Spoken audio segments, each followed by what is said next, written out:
that it was for the first time that Mao Zedong himself, the Chinese leader then, intervened not to allow the Soviets to come here and invade Warsaw, which was not the case of Hungary, because Prime Minister of insurrected Hungary at that time, Imre Nagy, declared independence, and he went out of the Warsaw Treaty Organization. At that moment, Mao Zedong said, well, in this case, I cannot help. He is counter-revolutionary. However, it was the first time ever that Chinese leadership, of course, having their own interest in their minds, didn't allow the Soviet army to invade Warsaw. And this is for debate, for you, for question and answer. To my mind, to my reading, this Belt and Road Initiative and previous 16+1, this is the first time ever in the long, very long Chinese history that we have Chinese interests to come. That's what Professor Wang mentioned, that we could expect more and more Chinese to come to our region. So when expecting them, I will invite almost the Chinese, a representative of the town of Łódź and Łódź University, Dr. Bartosz Kowalski, to present his speech, also 20-25 minutes. Thank you.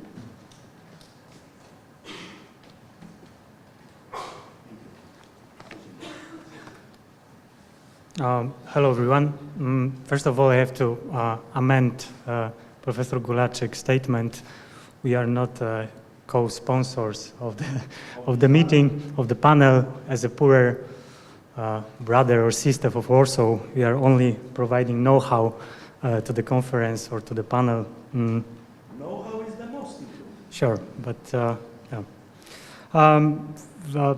In regards to the topic of the panel, which is One Belt, One Road, first of all, I have to say that I perceive OBOR, despite this economic agenda, as a campaign of massive mobilization, which is based on a cultural construct of Chinese foreign policy.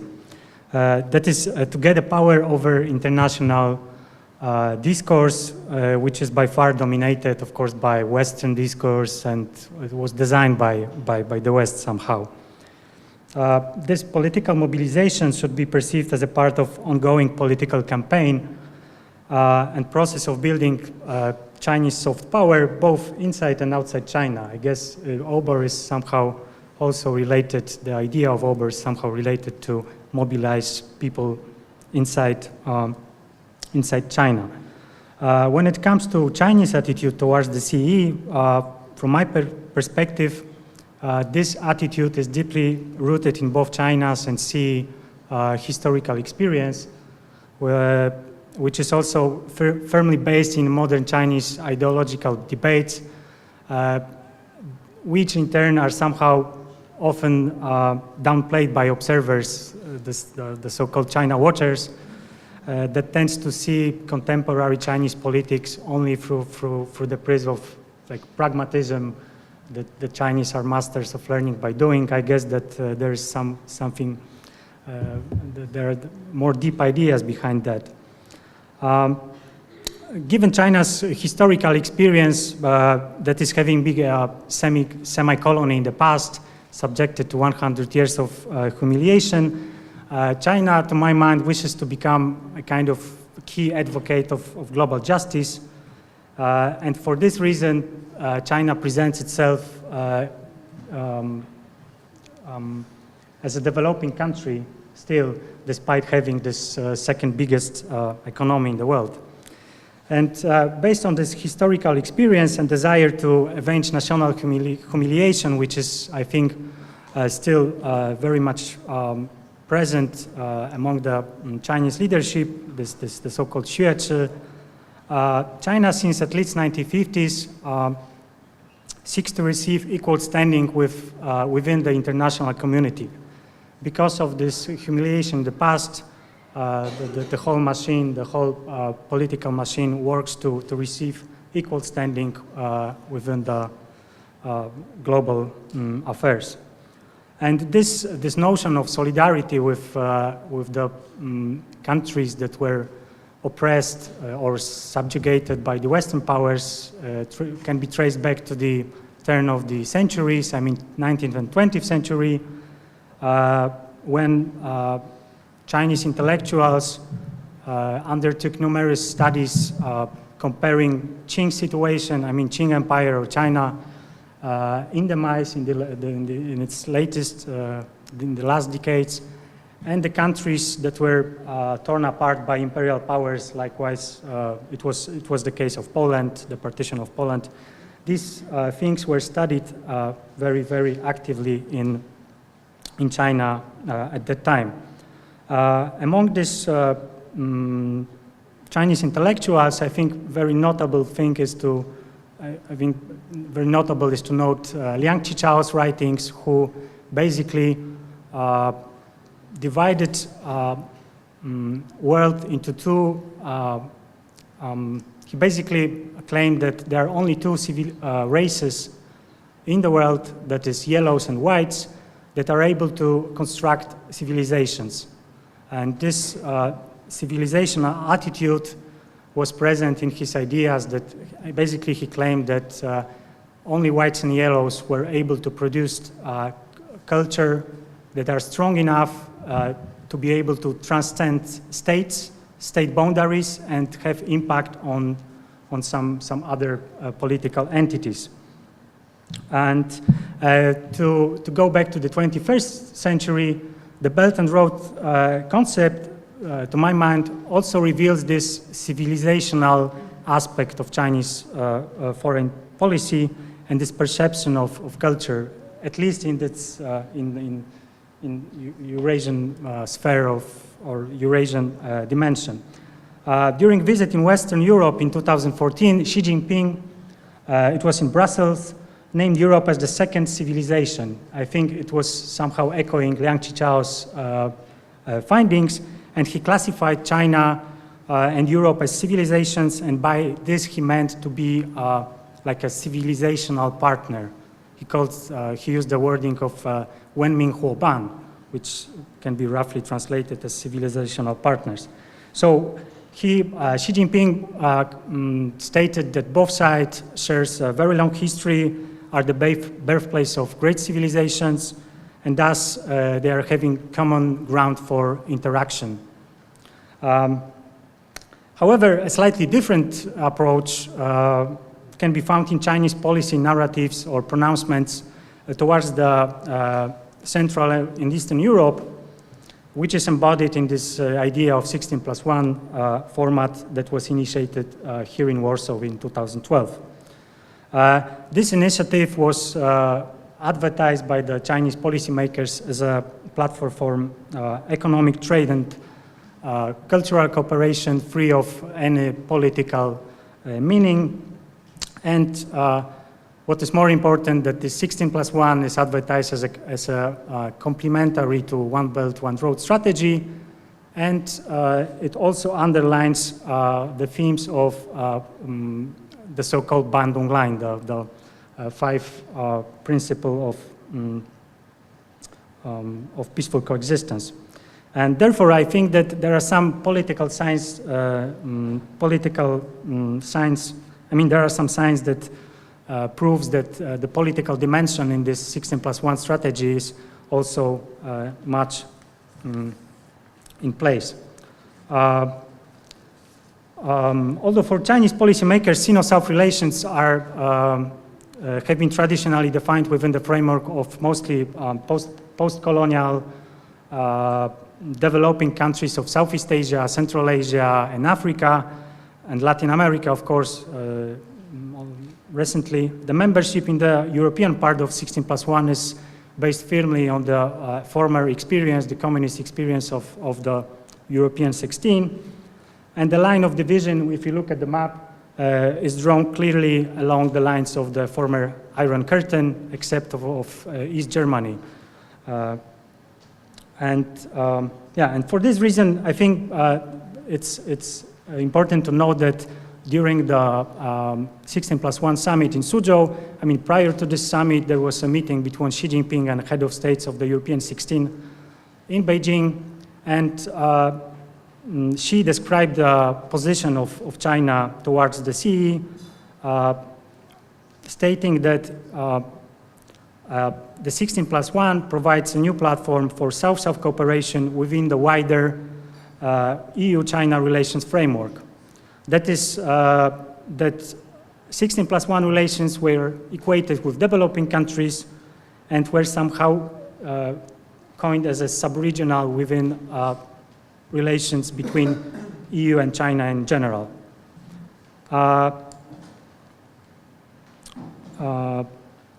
Global South is, of course, not because of geography, but level of development of our region, which is not technologically advanced, lacks investment in infrastructure, and shares some common features, especially recently with China, as narrative goes against domination of West, domination of liberal democracy, and a dictate of Brussels in case of political establishments of, I don't know, Poland, Hungary, or Czech Republic.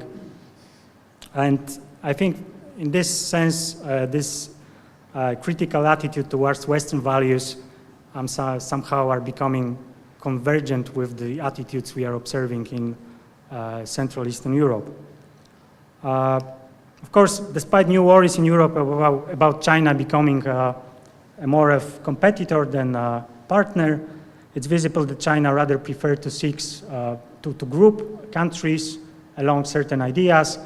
And it is, for me, it's also worth to note that institutional layout of the 16+1 initiative is basically analogous to the layout of Chinese format in Africa, that is FOCAC, Forum of China and Africa. There are very strong similarities between African and East European formats. In the case of CEE, in the foreground, I think one can see above all China's attempts to influence politically in exchange of economic investments. I think in many countries, especially in Czech Republic and Hungary, growth of Chinese investments is due to the excellent political relations between the governments and these anti-liberal positions that they are representing now. And of course, although Western countries are also kind of soft on China's human rights agenda, but I think that case of CEE proves that China is also calculating political benefits in regard to this economic strategy or major investments. It's especially noticeable in the case of the Czech Republic, the case of Ye Jianming, advisor to, he's a chairman of a very powerful conglomerate, CFC. This man is an advisor whose ties to Chinese leadership is not in doubt. He's an advisor, economic advisor to President Zeman, which I found, I mean, this of course proves the political dimension of Chinese interest in the Czech Republic. In terms of some direct influence of the decisions of individual CEE countries towards China, it's worth to notice Hungary and Greece support for no, it was Hungary, only Hungary, support for market economy status of China. Only Hungary, yes. But in case of Greece, recent month, we saw another example of this kind of performance. Greece, for the first time in the European Union, blocked the issuing of the common statement of the EU at the United Nations regarding human rights in China. The same was the case last year when EU tried to issue a statement, a common statement on the South China Sea after the verdict of the tribunal, of the Hague Tribunal regarding the islands. And going further, in regard to Southern Europe, I think Serbia is also a very thought-provoking example of this shadow policy, because China somehow follows the moves of other superpowers. Serbia, as a state that is aspiring to the EU, is at the same time having excellent relations with Russia and being rather, let's say, indifferent with about the United States. And last month I found that according to the recent survey, almost 90% of the University of Belgrade students are against Serbia accession to NATO, and more than half of them are against accession to the EU structures. And this, I think, further overlaps with Chinese growing political and economic presence there, including military cooperation, which is also a fact. Therefore, I think we can somehow observing competition between the EU, US, and China in spreading influence over this somehow weakened and disintegrating continent.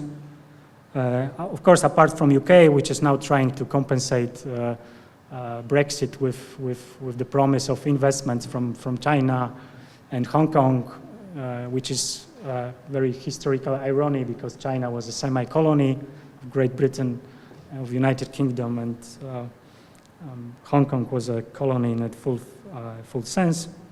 And in case of China, both US, I mean, in case of the CEE, both US and China are declaring support to the EU unity.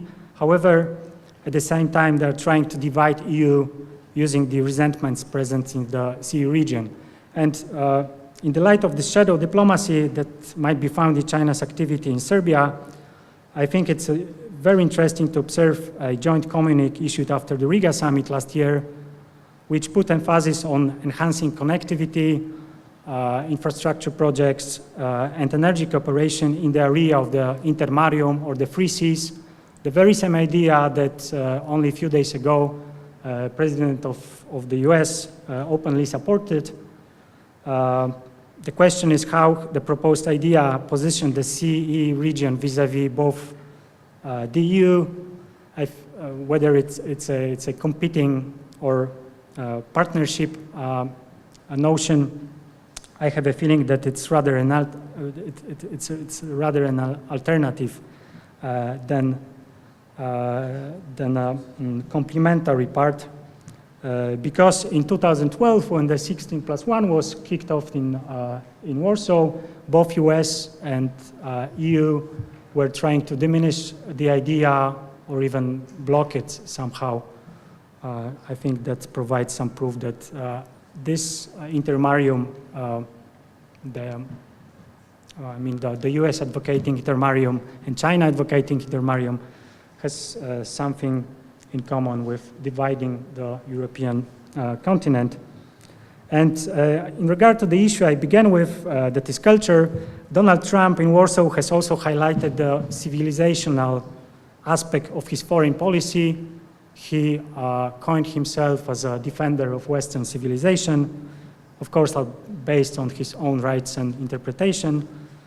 And this is, from my perspective, constitutes a major problem in performing or analyzing foreign policy, because we often use the same words that to express different ideas. It was visible during the Belt and Road Summit in May, when Wang was speaking of OBOR as an international public good that was given to the world. I mean, the OBOR as an international public good, which is exactly, entirely at odds with the definition used in the international relations by the policymakers and throughout social sciences.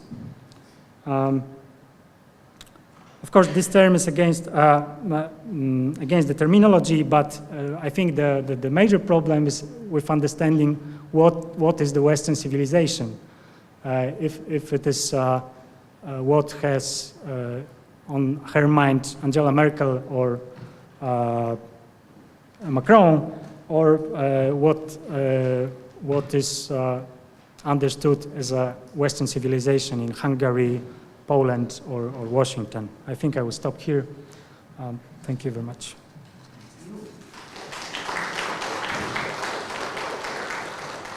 Thank you very much.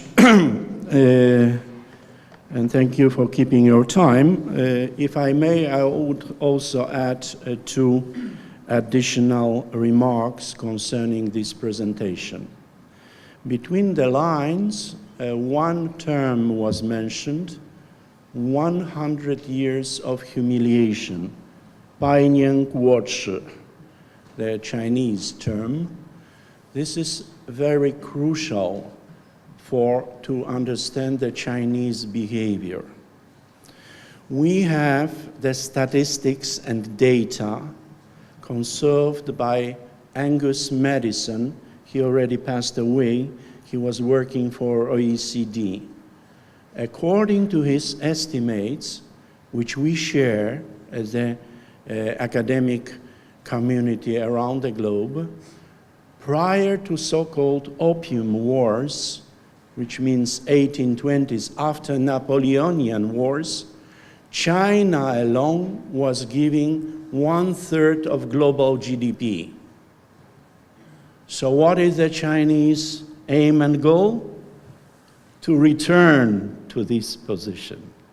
While when People's Republic of China was proclaimed on October the 1st, 1949, China was giving just 3.5% of the global GDP, 10 times less. So it was the real price for this national humiliation. And now China is talking about a great renaissance, rejuvenation. And